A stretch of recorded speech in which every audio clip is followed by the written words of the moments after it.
እንደምን ሰንብታችኋል? ዛሬ የምንመለከተው በጣም ወሳኝ የሆነ ጉዳይ ነው። አንድ በሩቅ የሚታይ ዓለም አቀፍ የመርከብ ቀውስ እንዴት ሆኖ ነው የኢትዮጵያን የውስጥ ግጭት እያባባሰበው ያለው? ከዚህም አልፎ የቻይና ንብረቶችን እንዴት ነው ለአዲስና ለከፋ አደጋ እያጋለጣቸው ያለው? እስቲ መርምረው። ታሪኩ የሚጀምረው በአንድ በጣም ከባድ መውጫ በሌለው ምርጫ ነው። እንግዲህ አስቡት፣ የኢትዮጵያ መንግስት መውጫ በሌለው አጣብቂኝ ውስጥ ነው ያለው። በአንድ በኩል ለአንድ አወዛጋቢ የባህር መተላለፊያ ክፍያ ፈጽሞ የአሜሪካን ከባድ ማዕቀብ መቀበል፣ አለያም በሌላው በኩል እምቢ ብሎ መላ ሀገሪቱን ሊያሽመድመድ በሚችል የነዳጅ እጥረት ውስጥ መስጠም ነው። የኛውንም ብንመርጥ ዋጋው በጣም ከባድ ነው። እውነተኛ አጣብቂኝ ማለት ይሄ ነው። ታዲያ ይሄ ሁኔታ የኢትዮጵያን የማዕቀብ ወጥመድ ወይም ሳንክሽንስ ትሪፕ ዋየር እንዴት ነው የሚያስነሳው? ነገሩ ቀላል ነው። በመሰረቱ በሁለት አስከፊ ነገሮች መካከል ምርጫ እንዲኖር ያስገድዳል። አንደኛ፣ በዓለም አቀፍ መድረክ ላይ ሙሉ በሙሉ ተገልሎ መቅረት፣ ወይም ሁለተኛ፣ ሀገር ውስጥ ከቁጥጥር ውጭ የሆነ ሁከትና ብጥብጥ መፍጠር። ምርጫው ይሄ ነው። እሺ፣ እስቲ እነዚህን ሁለት አስከፊ አማራጮች በደንብ እንያቸው። አማራጭ 1፣ የኢራን ታክስ እየተባለ የሚጠራውን ክፍያ መፈጸም። ጥሩ ጎኑ 180,000 ቶን ነዳጅ ሀገር ውስጥ ይገባል። መጥፎ ጎኑ ግን በጣም መጥፎ ነው። አሜሪካ ከባድ፣ ምናልባትም ኢኮኖሚውን ሊያሽመደምድም የሚችል ማዕቀብ ትጥላለች። የመንግስት ባንኮች ከዓለም አቀፍ የገንዘብ ስርዓት ሙሉ ለሙሉ ሊገለሉ ይችላሉ። እሺ፣ አማራጭ 2፣ ክፍያውን አለመፈጸም፣ እምቢ ማለት። ይህ ደግሞ ሀገርን የሚያናጋ፣ ሁሉን ነገር የሚያቆም የነዳጅ እጥረት ይፈጠራል። ይህ ደግሞ በተለይ በግጭት አካባቢዎች ያለው ጫና ወደ ፍንዳታ ሊቀየር ይችላል። በጣም ከባድ ምርጫ ነው። እንግዲህ መንግስት ማዕቀቡን በጣም ስለሚፈራ ክፍያውን ላለመፈጸም ሊወስን ይችላል። ያኔስ ምን ይሆናል? ያኔ ነው እንግዲህ ወደ አዲስ የውስጥ ስትራቴጂ የሚገባው። ይህ ስትራቴጂ የነዳጅ ከበባ ይባላል። እዚህ ላይ ዋናው ሐሳብ ምንድን ነው? የነዳጅ እጥረቱን ከችግርነት ወደ ጦር መሳሪያነት መቀየር ነው። በጣም ስልታዊ የሆነ አካሄድ ነው።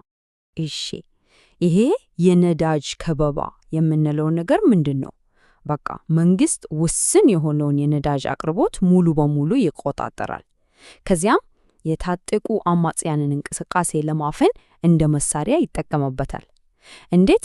ነዳጅ ለራሱ ኃይሎች፣ ለብሔራዊ ኃይሎች ቅድሚያ ይሰጥና እንደ አማራና ኦሮሚያ ባሉ የአማጽያን ይዞታዎች ላይ ያለውን ስርጭት ሆን ብሎ ይዘጋዋል ወይም በጣም ይገድበዋል። የዚህ ከበባ ሎጂክ ወይም አመክንዮ በደረጃ ስንመለከተው በጣም ግልጽ ነው። 1 ነዳጅ ለጦር ኃይሉና ለአየር ላይ ዘመቻዎች ብቻ ቅድሚያ ይሰጣል። 2 በአማራ፣ በኦሮሚያ እና በሌሎች አማጽያን ይንቀሳቀሱባቸዋል በተባሉ አካባቢዎች ስርጭቱ ሙሉ በሙሉ ይገደባል።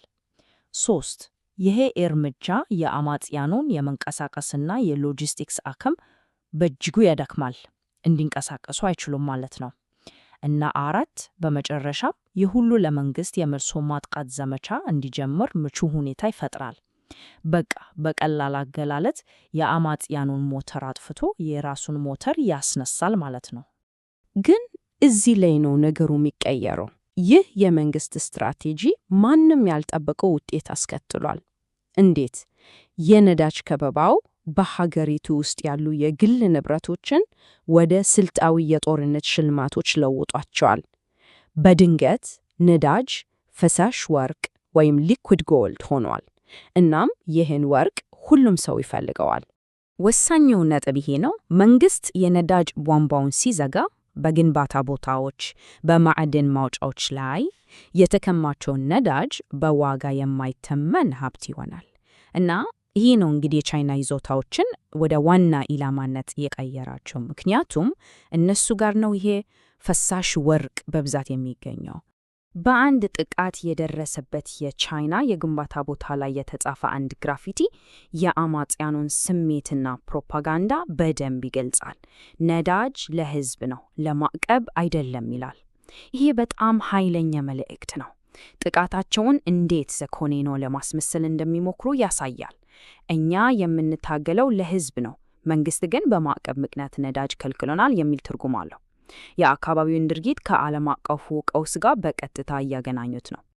እሺ፣ የቻይና ይዞታዎች ለምን እንዲህ ቀላል ኢላማ ሆኑ? እስቲ ነጥብ በነጥብ እንያቸው። 1.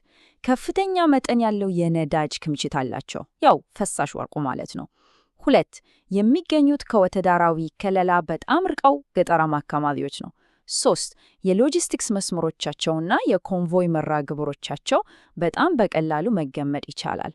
4. ለከባድ የሚሊሻ ጥቃት የሚመጥን በቂ ጠበቃ የላቸውም። እና 5. ከሁሉም በላይ ደግሞ የአካባቢው ማህበረሰብ እንደ ፌዴራል መንግስቱ ቀጥተኛ ተምሳሌት አድርገው ነው ያያቸው። ስለዚህ ጥቃቱ በመንግስት ላይ እንደተፈጸመ ይቆጠራል። ይሄ ሁሉ ነገር ደግሞ ወደ አንድ በጣም አስገራሚ ሁኔታ ይወስደናል። በመንግስት እና በቻይና ኩባንያዎች መካከል በግድ የመጣ አስገዳጅ ጥምረት እየተፈጠረ ነው።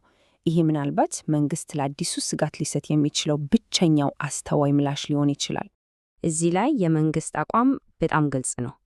ንብረታቸውን የሚከላከሉ የቻይና ይዞታዎችን ከአማጽያን እጅ ሊጠበቁ የሚገባው ሀብቶች አድርጎ ነው የሚያያቸው። የበቀል ኢላማ አድርጎ በፍጹም አይቆጥራቸውም። በቀላል አነጋገር መንግስት የሚቀጣው ጥቃት የሚፈጽሙትን አማጽያን ነው፣ ራሳቸውና ፈሳሽ ወርቁን የሚከላከሉ ኩባንያዎችን አይደለም። ምክንያቱም ያ ነዳጅ በአማጽያን እጅ መግባት የለበትም። ታዲያ የዚህ ሁሉ መጨረሻው ምንድን ነው? ውጤቱ በጣም ያልተረጋጋ መዘዝ ነው። በመሬት ላይ አዲስ በጣም ተለዋዋጭ እና እጅግ በጣም አደገኛ የሆነ እውነት ተፈጥሯል። ይሄ አዲስ የተፈጠረው ሁኔታ በጣም ከባድ የሆኑ አደጋዎችን ይዞ ነው የሚመጣው። እስቲኛቸው አንደኛ፣ እነዚህ ጥበቃ የሚደረግላቸው ቦታዎች በቀላሉ ወደ ንቁ የጦር ሜዳነት ሊቀየሩ ይችላሉ። ሁለተኛ፣ በሚገባ የታጠቁ የቻይና ግል የጸጥታ ኃይሎች በቀጥታ ወደ ግጭቱ ሊገቡ ይችላሉ። ያኔ ነገሩ ሌላ መልክ ይዛል። ሶስተኛ፣ በዚህ አይነት ግጭት ወቅት የሚደርስ ሞት የአካባቢውን ውጥረት ወደማይመለስበት ደረጃ ሊያደርሱ ይችላል። እና አራተኛ፣ አማጽያን ሀገራችን በውጭ ወራሪዎች ተሞልታለች የሚል ፕሮፓጋንዳ ለመንዛት ትልቅ ዕድል ያገኛሉ። ይሄ ሁሉ ነገር በመጨረሻ ወደ አንድ መሰረታዊ ጥያቄ ያመጣናል። የአንድ ሀገር ሀብቶች እንደ ነዳጅ ያሉ ነገሮች የጦር መሳሪያ ሲሆኑ የውጭ ኢንቨስትመንት ገለልተኛ ሆኖ ሊቀጥል ይችላል ወይ? በእርግጥ ይችላል። መልሱ በፍጹም ቀላል አይደለም። እንግዲህ ለዛሬ ያዘጋጀነው ይህን ይመስላል። ለተጨማሪ ጥልቅ ትንታኔዎች እንዲሁም ለግል ፍላጎት የተዘጋጁ ሪፖርቶች እና ሌሎችም መረጃዎች አዲሱን ድረገጻችንን ይጎብኙ። www.samel.inc ነው። ይህን እና ሌሎች መተንተኛ ትንታኔዎችን በስፖቲፋይ፣ በአፕል ፖድካስት፣ በአማዞን ሚውዚክ እና በሌሎችም በሁሉም ዋና ዋና የፖድካስት መድረኮች ላይ ማግኘት ይቻላል።